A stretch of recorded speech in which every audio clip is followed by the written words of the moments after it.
Hello, friends.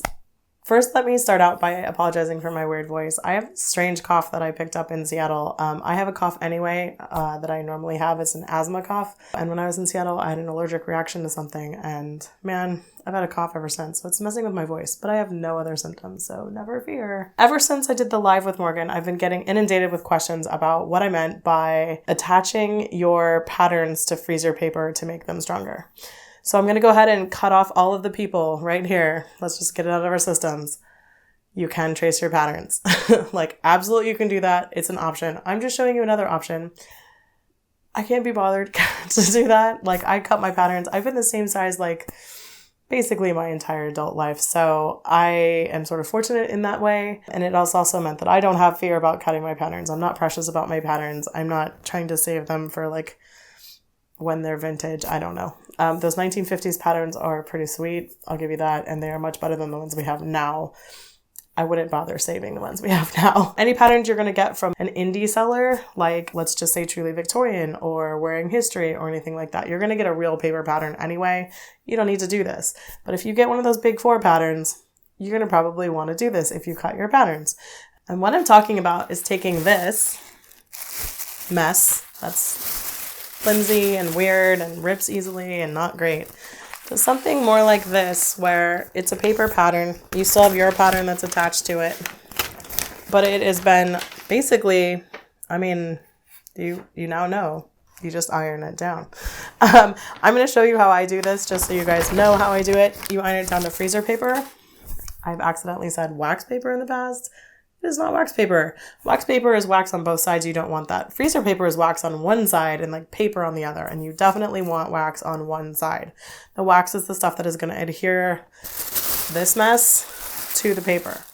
So let's go over to my ironing board and I'll go ahead and show you how this is done. Okay, the first thing that you're going to do is go ahead and cut your pattern out roughly. And by that, I mean cut it out so that each pattern piece is by itself, but still has extra tissue paper around it as much as possible. It's obviously going to be kind of a mess like it is right now. So pro tip, put your iron on no steam and then put it on the lowest setting possible. That's synthetic. Looks something like that on mine. And just go ahead and iron out your pattern piece. Usually from like kind of the center on out. So I said don't put the steam on. You can actually steam it a little bit. It heats it up is the problem. Steam makes everything hotter. So you definitely want to like use that sparingly, but it is a thing that you can do if you need a little extra boost. I do put the steam on when I adhere the freezer paper. So you're not looking for it to get perfect here. You're just looking for it to chill out. And you can turn start on the lowest and then turn your iron up as you see, like that setting was not quite working for me. So I just sort of turn it up a little bit and I'm like re-wrinkling it as I do this, which is totally normal. So don't kill yourself. You don't, again, need it perfect. You just want to get it flatter because you're going to do the actual like base ironing onto the wax paper. So just get it so it's not like trying to hold a wrinkle very hard. Like this section here is pretty messy, so I'm just gonna... And if you have something that can hold this guy out of the way, then definitely do that.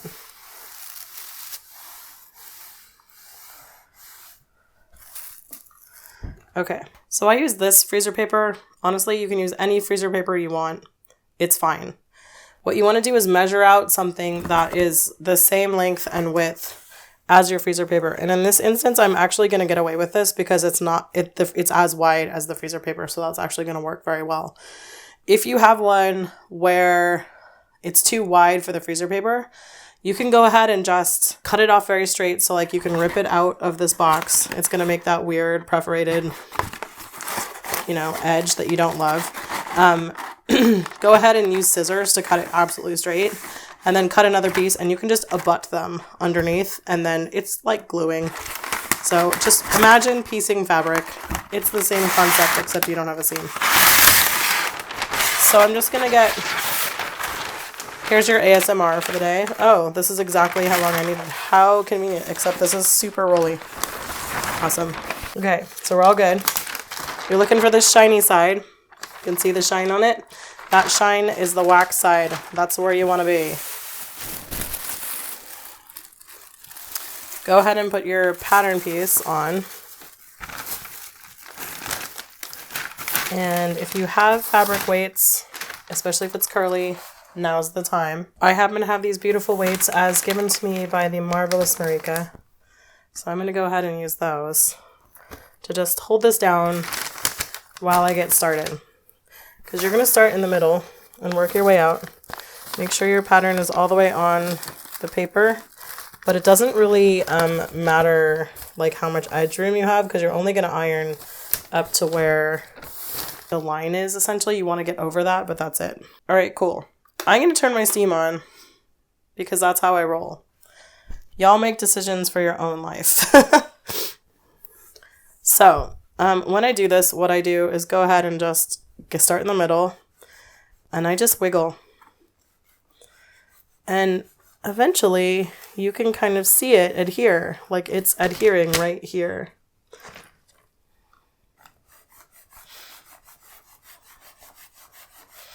I'm going to get a bunch of this done, and then I'm going to show you guys what I mean by that. And you'll be able to see the bubbles in it, and then just work your way out. It's like putting a phone screen cover on, guys. And as you don't need your pattern weights anymore, go ahead and use those. But definitely you can just sit on one area. You can learn to turn it up a little bit if you get impatient. I get impatient, just saying. I try to get the middle. Oh yeah, there we go. It steamed a little bit, and I heard it like adhere. Yeah, there we go.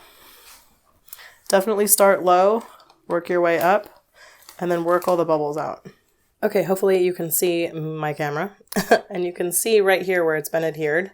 It kind of like takes on this very cool, interesting, like marbly looking quality, or it looks like hay a little bit. Whereas you can see that this part is still fluffy, right? It's not adhered at all. So that's what you're looking for. And basically you just go around the entire thing from the middle out all the way to the edge. You don't want to touch your iron to this part right here. You just want to get it the tip over the line here so that it adheres all the way to the line. If you guys do get one of those 1950s patterns, that's amazing. And you have it already cut out because the person before you cut it out. It is okay to do this and just have the tip of your iron touch this wax a little bit. It's not going to hurt it too much. You can use iron cleaner on it. I've never had it like hurt my iron basically at all. I just iron on a pressing cloth that has a little bit of vinegar on it right afterwards, and it comes right off. So I'm never really worried about that too much, but I do like to be kind to my iron and courteous and all that. If you find, like I'm finding right here, that a little bubble is forming because you have a pattern weight down, take the pattern weight off. You will definitely get a feel for how this feels, basically. And you'll learn how to do this as you go. I have never ruined a pattern yet, so don't worry too much. Just start on the lowest and work your way up. If it gets a little wrinkly, it's not the end of the world. Sometimes it gets this weird, like, sort of bumpy texture. I've never had that affect the pattern. Like, I've still cut the pattern out as it is, and it's been fine, so. But this is a fantastic way to go ahead and preserve that pattern that you really like. That I just, frankly, don't like working with tissue patterns. Like, I'm always afraid I'm going to tear them. I'm rough and tumble. I prefer something more sturdy. So even if I wasn't going to cut my pattern out, even if I was maybe going to trace it, just for posterity's sake and for the ease of like working with it, I would probably still do this to it. Although those of you who have vintage pattern collections who are freaking out right now, don't do that because it'll make you upset. I definitely think this is a wonderful way to make things sturdy and last. Like, I mean, I have patterns that I did this to 20 years ago. In fact, this is one of those patterns. I used this to teach people how to sew back when a bunch of my friends wanted to learn. And this is a pattern for pajama pants. This is the top to the pajamas, I guess. I've never made the top, so actually, that's very interesting. You guys all riveted to your screens? Okay, so you can see I have a couple wrinkles, one right here and one right here. That's going to be fine.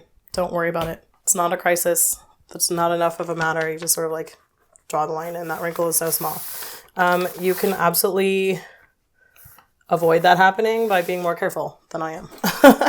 But for this demo purposes, I mean, obviously I've never made this, so it's not something I'm not attached to. Okay, so just go over your pattern when you're done. Let it cool down. Go over it. Make sure you don't have any bubbles. If you do, go ahead and iron them down. Make sure all the edges are done. Like this edge right here is bothering me because it's not adhering. And it's being a pain in the butt. So I'm hitting it with a little steam because that increases the heat and that just like locks it right down. So problem solved. You will learn as you do it how to do this. Then just go ahead and cut this out with your paper scissors. Like I said, if I had two pieces, like if it was too wide for that, what I would do is take two pieces going with ways or whatever. And then sometimes you can just do it on this edge that's already straight right here. And then just butt them up right next to each other underneath and iron that down first so it's adhered and they're right next to each other. It'll hold just fine. And I'm popping in here just the next day to say that after you cut it out, sometimes it's a good idea to just go over the edges with the iron one more time because you'll find that maybe it wasn't a perfect adherence or whatever on the edge, or you just like a little bit bubbled back up after you ironed it. So feel free to just go ahead and give that another iron after you've cut it out because you can't get your iron sticky from it and it'll all be good. Okay, so then the last thing that I wanted to address is obviously does not fit back in this thing. So cool. What I do is I take a gallon bag. I turn around because there's this like part you could write on and you're free to write on that all you want. But I put the thing in the other way so that you can actually see it because if you do it behind the Ziploc, you can't actually see it that well. You know, it blocks it. So I make sure you can see the outside. And then I go ahead and put the instructions in right behind that. And then all of the pattern pieces go in there. And then I store those in like essentially pattern bins that you can get from Joann Fabric or wherever. They're kind of like filing cabinets, but they're clear plastic. And then I label those as to what's inside of them. So, for example, I have one that just says Big 4. It's for all Big 4 patterns, clearly. I have one that's for hats and corsets. I have one that is for 18th century. I have one for Victorian bodices, another one for Victorian skirts because I'm a hoarder, especially of patterns. Anyway, so they end up looking like this, and then I just slot them in there, and that's very helpful to me. Some enterprising young soul was like, you can get them back in if you just futz with it enough. Cool, that's awesome for you. I'm not doing that. I'm going to do this because I don't believe in spending my life learning the Japanese art of proper paper folding. I love this technique because it makes sure that my patterns last forever. Like I said, I've had this pattern forever. Like, I think 15 to 20 years at least. So, and it looks brand new because it's been attached to this thing. So definitely recommend this. If you're not a person who traces your patterns, even if I trace my patterns, like I said, I would do this to them to preserve them because I think the tissue paper is too delicate and I'm not a fan of it at all. I hope you enjoyed this video. If you did, give it a thumbs up. Subscribe if you haven't, and I'll see you guys next time with another video. And I hope everyone is having a fantastic day. Bye, guys.